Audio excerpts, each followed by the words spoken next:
ဘီလာဘက်မှာသူတွေကိုယ်တွေအပြိုင်တီးကြမယ်အာဆင်နယ်ဘက်ဇက်အစတွန်ဗီလာ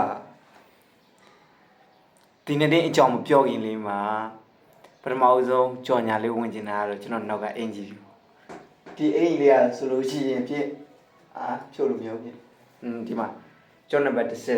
30အဇီအဘရာဟီအစီဒီကျော်နံပါတ်ဒီအင်ဂျီကိုဘာလို့ရိုက်ကလဲဆိုတဲ့အကြောင်းရင်းအင်းဆုံးပြောပြမယ်ပေါ့ဟောရှေ့ရခက်နေပြီ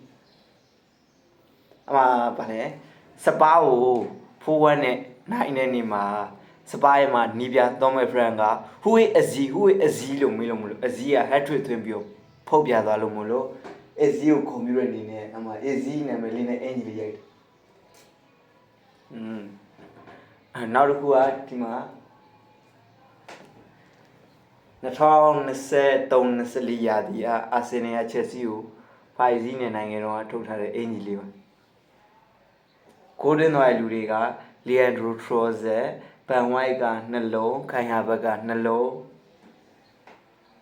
နောက်တဲ့အင်ဂျီတွေဒီအင်ဂျီတွေကတော့အကြိုက်ဆုံးပဲဘာလို့လဲဆိုတော့ဒီမှာကြီး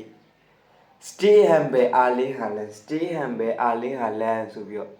ပါတယ်ဒီမှာကြီး stay humble ali halan ဆိုပြီးတော့5-1ပထမဆုံးပွဲစား2မိနစ်မှာဒီမာတင်အိုဒီကတကိုးသွင်းတယ်တောမတ်ပါတီတို့ကိုလိုဝစ်ကယ်လီကိုကိုင်ဟာဘတ်တကိုအီသန်နိုရီကိုဟိုဘက်ကတော့ဟာလန်တကိုလေးတိုက်တာကဲအခုပွဲအကြောင်းလေးပြောလိုက်အောင်ပွဲအကြောင်းလေးပြောမယ်ဆိုလို့ရှိရင်အာဆင်နယ်ကဘီလာဘက်မှာ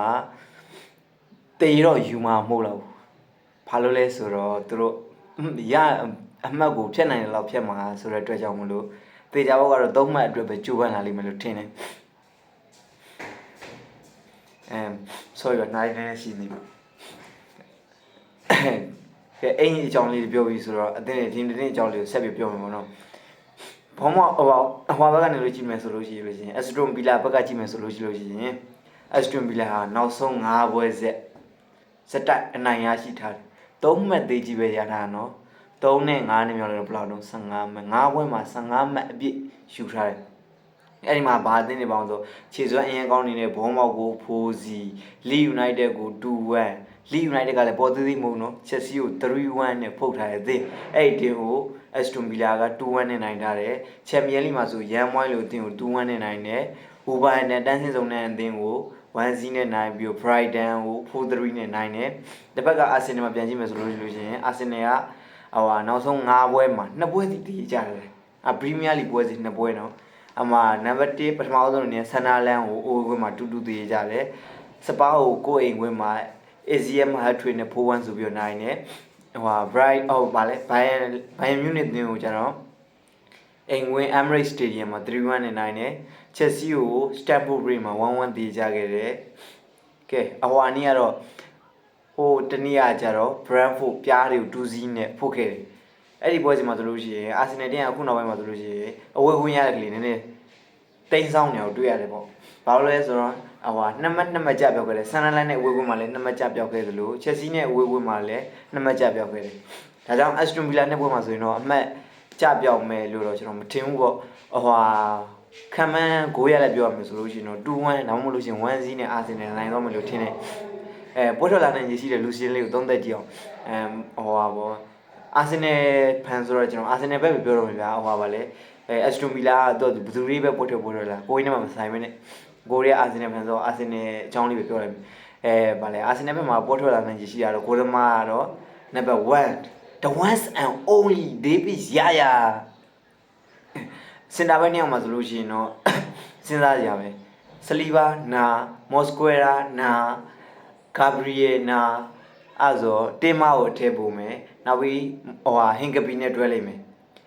မှာဆိုလို့ရှိရင်လက်ဘက်မှာဆိုလို့ရှိရင်ကာလာဘီယိုကြီးပွဲထွက်လာနိုင်ပြီးတော့ right back မှာဆိုလို့ရှိရင်တော့ဘန်ဝိုက်ပြားတွေဖို့တဲ့ပွဲမှာတကူအစ်စ်လောက်သွားတယ်ဘန်ဝိုက်က right back မှာပို့ထွက်လာနိုင်ရရှိတယ်ကွင်းလေအထိုင်မှာဆိုလို့ရှိရင်ကွင်းလေ3ယောက်မှာဆိုလို့ရှိရင်မာတင်အိုရီကပရိန်ပွဲထွက်လာနိုင်တယ်နောက်ပြီးကြတော့ဒီဂရန်ရိုက်ကကျတော့ပြားလေးဖို့တဲ့ပွဲမှာဆိုလို့ရှိရင်နည်းနည်းလေးပွဲပြီးကနေမှသူ injury ဖြစ်သလိုခံစားရတဲ့အတွက်လူစားလဲတဲ့အတွက်ကြောင့်မလို့ ပါမယ်မမယ်ကတော့မသိကြဘူးအဲ့ဒါမလို့ဟိုဟာတပန်းစစ်မေးပြီးတာမှာဆိုလို့ရှိရင်တော့ဟိုဟာဇူဘီမန်ဒီပါမယ်ဟိုဟာဘက်မှာကျတော့ဗာလဲနောက်ထပ်ကွင်းလေတယောက်မှာဆိုလို့ရှိရင်တော့မယ်ရီနိုနောက်မလို့ရှိရင်လည်း AC ကိုထုတ်လာနိုင်တယ်ဟိုဟာတိုက်စစ်ဆုံးမှာပြောမယ်ဆိုလို့ရှိရင်တော့ဘူကာယိုဆာကပြန်ပါလိမ့်မယ်လက်ဝင်းမှာရိုင်ဝင်းမှာဆိုလို့ရှိရင်ဘူကာယိုဆာကလက်ဝင်းမှာဆိုလို့ရှိရင်မာတင်နယ်လီအထောင်တိုက်စစ်မှာဆိုလို့ရှိရင်မယ်ရီနိုသုံးလိမ့်မယ်မယ်ရီနိုဟိုဟာနောက်ရောကရက်ကိုသုံးချင်လို့ရှိရင်မယ်ရီနိုကိုကွင်းလေပို့မယ် AC ကိုဒုတိယပိုင်းမှာထည့်မယ်အဲ့လိုလည်းဖြစ်နိုင်တယ်ဟိုကတော့အာဆင်နယ်